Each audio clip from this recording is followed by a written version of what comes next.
श्रीरामपूर शहरात हद्दपार आदेशाचा भंग करत फिरणारा एक इसम पोलिसांच्या जाळ्यात अडकला आहे। नगर परिषद निवडणूक पार्श्वभूमीवर पोलिसांकडून वाढीव गस्त सुरू असताना ही कारवाई करण्यात आली आहे।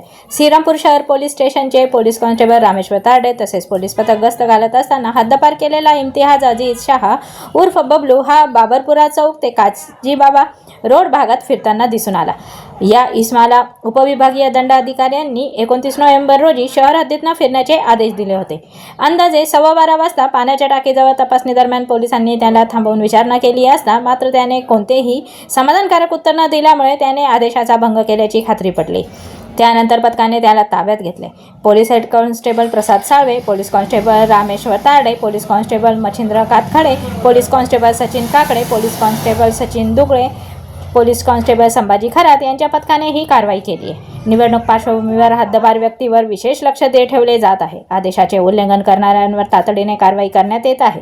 या प्रकरणी पोलिसांनी भारतीय न्याय संहिता 2023च्या कलम 223 अंतर्गत गुन्हा दाखल केला असून पुढील तपास सुरू आहे। श्रीरामपूर परिसरात शांतता आणि कायदा सुव्यवस्थेच्या दृष्टीने पोलिसांची गस्त आणि तपासणी मोहीम सुरूच राहील। हद्दपार व्यक्तींवर आता अधिक कडक नजर ठेवली जाणार आहे। ब्युरो रिपोर्ट, आपली दुनियादारी, श्रीरामपूर।